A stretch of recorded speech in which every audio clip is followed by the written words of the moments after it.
Hello friends, आज की movie बहुत ही इंटरेस्टिंग मूवी है। सरदार उधम को तो आप जानते ही होंगे। आज मैं उनके जीवन पर आधारित मूवी सरदार उधम के बारे में बात करने जा रहा हूँ। कैसे वो शेर सिंह से सरदार उधम सिंह बने। स्टार्टिंग में सरदार उधम जेल से रिहा होके आते हैं और एक गेस्ट हाउस में आकर रहने लगते हैं। इसके बाद वो एक औरत के पास जाते हैं जो कि उसकी भाभी होती है। नेक्स्ट सीन में पुलिस वाले उसके पुलिस स्टेशन में रिपोर्टिंग ना देने पर उसको फरार घोषित कर देते हैं और उसको ढूंढना शुरू कर देते हैं। दूसरी साइड उधम सिंह बाहर जा रहे होते हैं। वो वहां बैठकर भगत सिंह को याद करते हैं। उधम सिंह अपनी मंजिल की तरफ बढ़ता जा रहा था, तभी वो बेहोश हो जाता है और होश में आने पर देखता है कि वो स्लेज पर है और वो दोबारा बेहोश हो जाता है और भगत सिंह के साथ सपनों में खो जाते हैं, जहाँ पर वो और भगत सिंह बातें करते हुए दिखाई देते हैं। नेक्स्ट सीन में एक बूढ़ी औरत उसकी सेवा कर रही होती है। अब उधम सिंह लंदन पहुंच जाते हैं। वहां वो एक पंजाब रेस्टोरेंट में जाते हैं जहां वो कुछ पूछते हैं बट वहां से कुछ पता नहीं चलता। उधम सिंह जा रहे होते हैं, तभी एक लड़का पीछे से आके उधम को उनकी सही जगह पर ले जाता है जहां वो कई बड़े लोगों से मिलते हैं। वो सो रहे होते हैं, तभी उनको बुरा सपना आता है जिसकी वजह से वो उठ जाते हैं।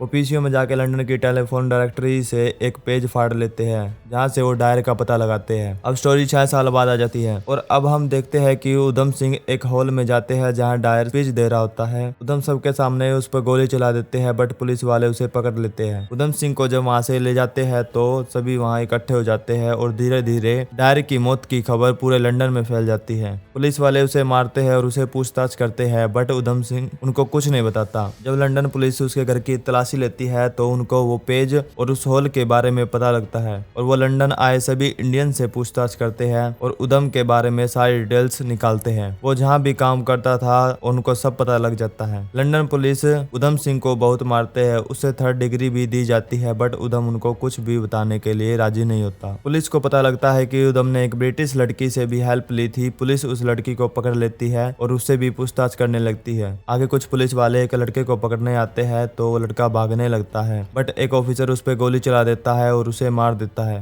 उधम सिंह ये सब वहीं खड़े होकर देख रहा होता है। उधम उसी ब्रिटिश लड़की के साथ बैठकर बात करता है और बोलता है कि मैं अब अपने तरीके से ही लड़ाई करूंगा और वो वहां से चली जाती है। उधम एक पब में जाता है जहां से वो पैसों का बैग लेकर गन्स लेने जाता है। ये सब ब्रिटिश लड़की पुलिस वाले को बता रही होती है। उधम को जब पता चलता है कि उसकी इन्फॉर्मेशन लीक हो गई है तो वहां से उस लड़की को थैंक्स बोलकर रशिया चला जाता है। उधम रशिया से हेल्प के लिए बोलता है पर वो उसकी अभी कोई हेल्प नहीं कर सकते थे। उधम अपने दोस्त से डायर की इन्फॉर्मेशन लेकर उसके घर पहुंच जाता है और उसका पीछा करता है। उसका पीछा करते करते हुए वहां पहुंच जाता है जहां वो स्पीच दे रहा होता है। उधम सिंह अपनी शूटिंग की प्रैक्टिस करता है और वो डायर पर पूरी नजर रखता है। उधम डायर से मिलने के लिए पहुंच जाता है। जब वो डायर को बताता है कि वो इंडिया से है तो डायर ये सुनकर इंडिया के बारे में उल्टा बोलता है। उधम सिंह ये सब सुनकर वहां से आ जाता है। ऑफिसर उधम को भगत सिंह के बारे में बताता है तो उधम भगत सिंह के बारे में बात ना करने के लिए बोलता है। ऑफिसर उसको बोलता है कि तुम भी भगत सिंह की तरह ही मारे जाओगे। उधम भगत सिंह को याद करने लगता है जब वो साथ हुआ करते थे। उधम ऑफिसर से पूछता है कि जब तुम 23 साल के थे तुम क्या करते थे। वो बताता है कि मेरी शादी हो गई थी, बच्चे थे तो मैं खुश था। इस पे उधम बोलता है कि तुम भगत सिंह के बारे में ना ही बोलो तो ठीक होगा। पुलिस बहुत से इंडियंस को मारने लगती है जिसमें भगत सिंह के साथी भी थे। अब हम भगत सिंह को देखते हैं जो कि जेल में बैठे हुए अपने विचार लिख रहे थे और वो समय भी जब भगत सिंह को फांसी लगी थी। ब्रिटिश ऑफिसर के पास उधम सिंह की बहुत सारी आईडी और पासपोर्ट होते हैं। वो उधम से उसका रियल नेम पूछते हैं तो उधम अपनी कलाई आगे करके अपना नाम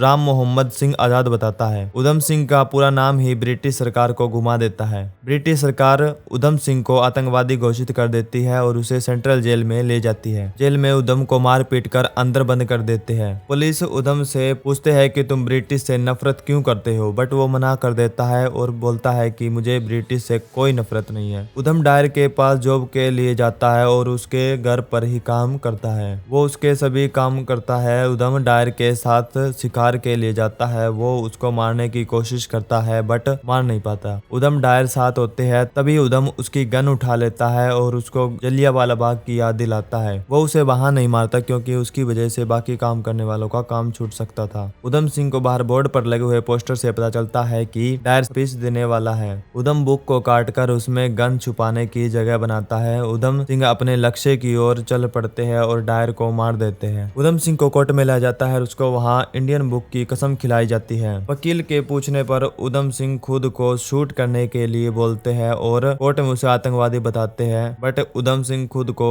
उनका विरोधी बताता है और कोर्ट में इंकलाब के नारे लगाने लगता है। उधम खाना खाने से मना करता है तो उसे जबरदस्ती खाना खिलाया जाता है। वो ही ब्रिटिश ऑफिसर जिसने उसको पकड़ा था वो उधम के लिए लड्डू लाता है और उसको ये सब करने का रीजन भी पूछता है कि उसने डायर को क्यों मारा था। उधम उसको बताता है कि जलियांवाले बाग में जब सारे भारतीय उनके काले कानून का विरोध कर रहे थे और उनके चीफ ने जनरल डायर को ये सब मामला संभालने के लिए कहा था। यही वो टाइम था जब रोलेट एक्ट भी लागू किया गया था। जनरल सभी आंदोलनकारियों को मारने की तैयारी कर देते हैं। 13 अप्रैल 1919 को जलियांवाला बाग में सभी इकट्ठे हो रहे थे और डायर उन सभी पर गोलियां चलवा देता है। वो किसी को नहीं छोड़ता, चारों तरफ लाशें बिछ जाती है। उधम का एक दोस्त जिसके गोली लगी हुई थी वो उसके पास आता है। उधम को जब पता लगता है तो वह वहां जाकर देखता है, उसको चारों तरफ लाशें ही दिखाई देती है। उधम और उसके दोस्त घायल हुए लोगों को बचाते हैं, उनकी मदद करते हैं। उधम वहां जोर से पूछता है कोई जिंदा है। सब जगह मातम का माहौल बन गया था। उधम घायल लोगों को ढोते ढोते